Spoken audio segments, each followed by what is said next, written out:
Welcome, ladies and gentlemen, to an all-new reaction and review. Tonight, guys, as I promised in my previous episode, I'm taking a look at a horror comedy. This one came out in 2000. The title. I hate the title. I can almost not... I can barely bring myself to say the fucking title, but I have to. Tonight's movie is Shriek, If You Know What I Did Last Friday the 13th.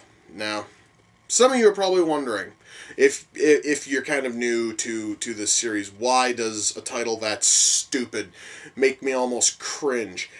It's because earlier this year, I covered a film which had a very similar titling scheme, that movie being the 41-year-old virgin who knocked up Sarah Marshall and felt super bad about it. And that thing still ranks to this day as by far the worst fucking movie I have ever seen, ever.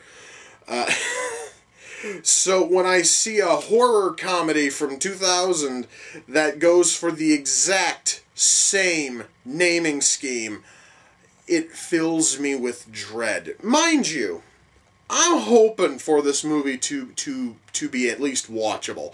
I am not even going to pretend this fucking thing is going to be good. I just want it to at least make me giggle a little, because god damn it, that was... Because hell, that means then it is then immediately infinitely better than the 41-year-old yada yada yada. So, yeah, yeah, guys, I am not even going to pretend to be unfucking biased about this. I have a feeling this movie is going to suck balls.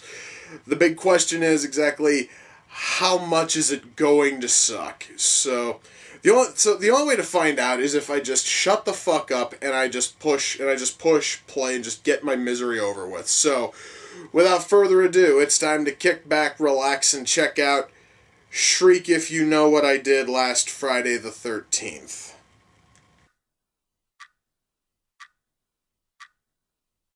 The administrator, formerly known as principal. That is by far one of the stupidest fucking jokes I have ever heard. And yet still, it's the wittiest thing this movie has come up with so far. That's really fucking sad, guys.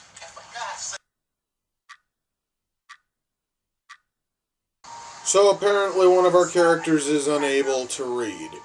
Alright. I don't really see how that's supposed to be funny. Then again, I'm kind of wondering that about every fucking joke this movie has churned out so far. Seriously? This movie's going to reference Christine? Wow, I seriously thought this thing was just going to stick with, like, stupid, inane bullshit from the fucking 90s. I really had no idea it was going to start referencing, like, Stephen fucking King novels. I'm actually kind of surprised. And it would be funny if, or rather it'd be good if this was funny, but it's not. Jesus Christ, this fucking sucks.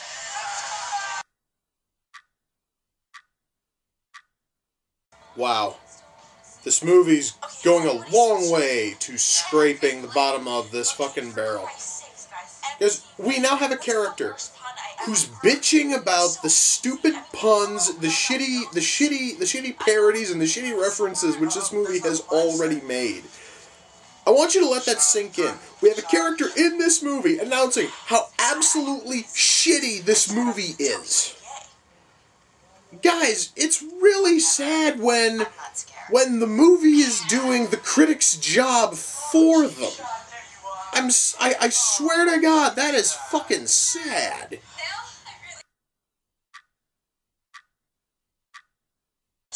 Guys, I understand that the song Pretty in Pink was a piece of shit when it was made in the 80s. This cover's far, far fucking worse.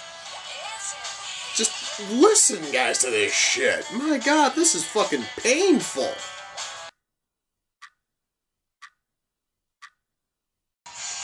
Well, guys, that was Shriek, If You Know What I Did Last Friday the 13th.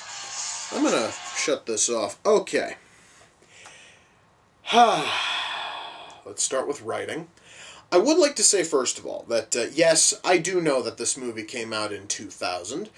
Yes, I do know that Scary Movie came out the very same year. And I'm going to admit that Scary Movie, at least in terms of humor and everything, is far better. But, I need to say this.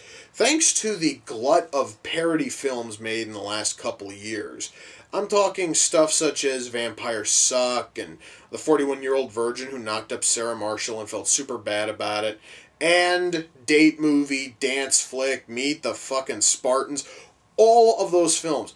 All of those make this thing look positive. Now, mind you, I haven't seen Dance Flick, and I haven't seen Meet, the Spartans, I haven't seen Disaster Movie, but I've heard nothing but horrible things about those. The big reason why this thing is far superior to all of those is how it handles references. Now, again, this here is one of those films where the humor, there really aren't jokes as much as humorous references. And a very noticeable thing, at least with the more recent stuff, such as when I covered the 41-Year-Old Yada Yada and Vampires Suck, is every single reference they have to bludgeon you over the head with exactly what it is. And I've seen reviews of films such as Disaster Movie, which claim that Disaster Movie does the very same thing, where you don't have a character from something just showing up and the viewer is expected to know. The movie has to actively tell you what is being referenced. And Shriek, If You Know What I Did Last Friday the 13th does not do that. This film actually respects the viewer's intelligence enough to assume that the viewer is going to know what is being referenced, and in many cases, even if you don't know what is being referenced, it's not going to be that huge a fucking loss, alright? If you've never heard of Stephen King's novel, his novel Christine, nor if you've seen the movie, it's not really going to matter when the killer is bearing down on one of our lead characters driving a red 50s era car, okay? Basically, people who know that it's a reference are going to get a little bit of a smile out of it, and those who don't are just going to see it as a really interesting way of attempting to kill, somebody, especially when the actual punchline hits during, that, scene. All right? So basically it is this. If you don't know that this line or that line or this shot or this scene is referencing Baywatch or is referencing Reservoir Dogs or is referencing Ferris Bueller's Day Off, by the way, all three of those are openly referenced here, then oh well, it seriously is not going to horribly stymie your viewing fucking experience. However, if you know the references, it's probably going to help enhance this a little bit. So yeah, I do have to give this film props for at least looking at the viewer and not seeing a drooling retard and actually expecting you to know what the hell is being referenced without them coming out and telling you directly, hey, look at this, we are referencing this. The closest thing we have to that is very, very direct references to the main things this is covering, which was Scream and I Know What You Did Last Summer. Those two films, because, well, you just have to watch this and you fucking know that those are being, majorly referenced. So those two, they aren't really bludgeoning you with them because they are the basis for the movie. Now, beyond the references, there actually is some rather funny puns and wordplay buried in this thing. However, though, what few, funny gags and funny puns they've got buried in here, it is completely over-fucking-whelmed by absolutely unfunny jokes and unfunny references. Now, mind you, some people are probably going to look at some of these references and they are going to laugh their asses off. Some people are going to look at the punchlines to some of these references and they're going to laugh even more. I didn't. Perhaps maybe it's because the reference to, Grease might actually be seen as funny if you actually enjoy Grease, but I'm not a fan, so to me, it honestly just felt almost like a torturous reference that by all fucking rights shouldn't even have been there. But still, the writing here is kind of sort of hit and miss. Trust me, it is very, very, very much more miss than hit, but, you know, there are still like a handful of gags in there that are genuinely funny, and well, they actually made me smile. Like, none of them actually made me laugh, but a couple of them made me smile, which is far more than can be said about the 41-year-old virgin who knocked up Sarah Marshall and felt super bad about it, or Vampires Suck, both of which I've covered in the past in this series. I do have to state, though, and I mentioned this earlier, I mentioned this while the film was fucking going. At one point, one of our main characters feels the need to basically bring the film to a screeching halt and explain to everybody in the film, as well as to the viewers, that the film that they are watching is a lazily made piece of shit. I totally understand that all of that was set up so that way she could launch right into a parody of the whole, you know, rules scene from fucking Scream. However, it felt so poorly, you know, it just sort of felt so poorly done. And really, you didn't need her bitching about how their references and their puns all sucked, when by all fucking rights, they could just have launched right into it without it. So really, it just kind of felt like this film was shooting itself in the, you know, foot, you know, with that.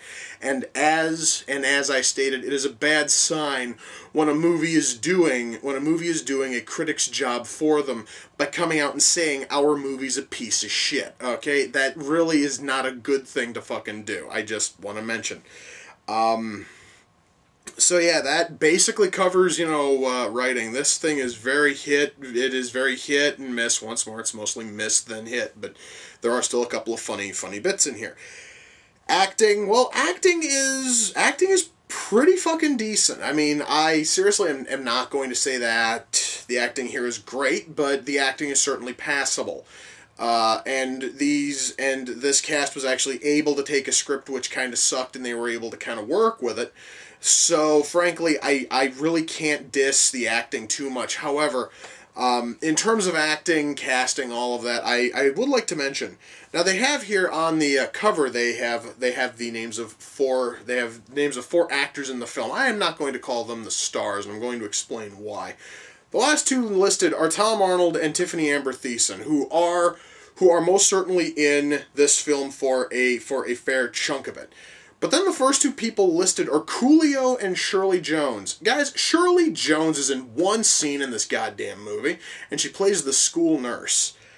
That's it. She is in literally one fucking scene. Coolio is in two, and he plays the administrator formerly known as principal. And I'm going to tell you right now, Coolio probably turns in the best fucking showing out of everybody in this film, which is saying a lot considering, again, was only in two fucking scenes. So, just, you know, just sort of take that for what it is. However, though, like, overall the acting really, you know, isn't bad. However, the acting isn't really good either. It's all kind of sort of like middle of the fucking road average shit. Visual effects. There's one scene I want to talk about in terms of visual effects, because this film really did not have a whole lot in terms of special effects of any kind outside of like squibs in like two, maybe three scenes. But there is a rather prolonged scene which references VH1's old show pop-up video. The problem is that the graphics which pop up on screen, which do happen to look a lot like the old pop-up video graphics, which I honestly thought was really cool, is kind of hampered by the fact that the text looks ridiculously blurry.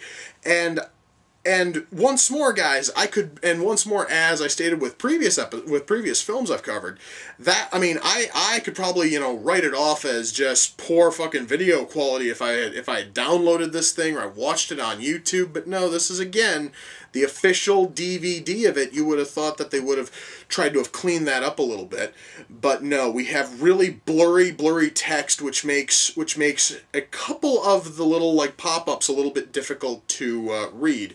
Mind you, now, they honestly are not fucking impossible to read. They are just a little bit difficult to read, and it kind of ruins the jokes slightly. Beyond that, though, when it comes to all of the, like, gore effects, again, what few genuine, like, gore and blood effects, well, actually, it's not even gore effects, it's more like blood effects that are in here, are pretty good. I mean, you know, again, they honestly aren't great, but they aren't totally shit either.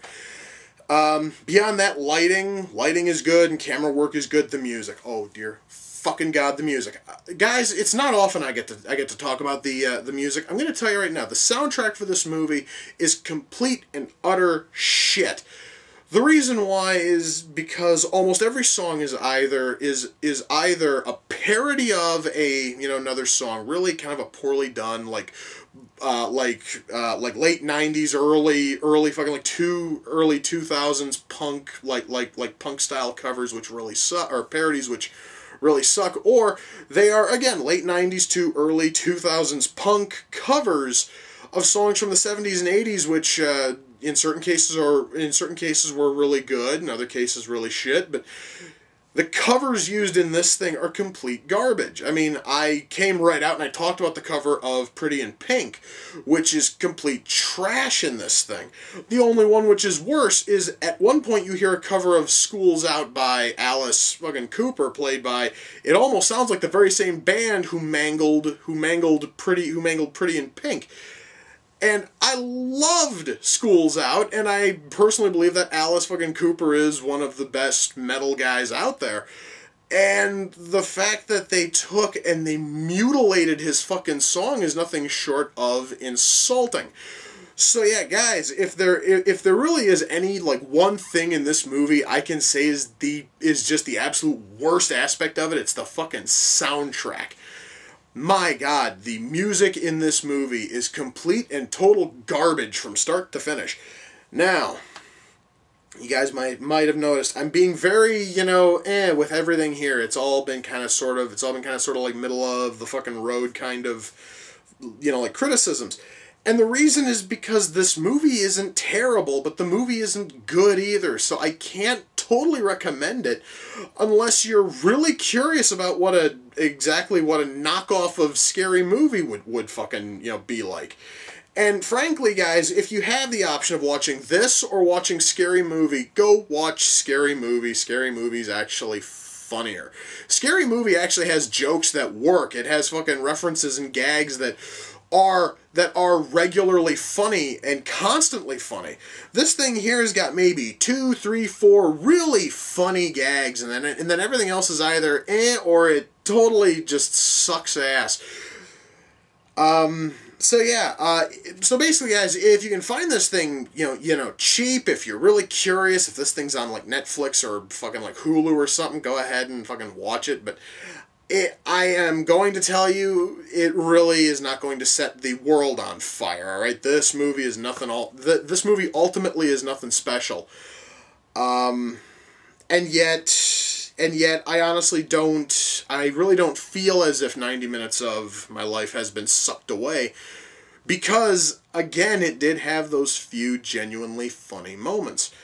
Now, I really wish I could give you guys like a more fucking, a more fucking like definitive thing. And I know I believe I said earlier that I was going into this film, I genuinely thought it was going to completely suck. So I do have to say that this movie shocked me. It actually did not totally suck. It just kind of sucked, which still honestly is not good, but fuck, I was really, really expecting far, far worse.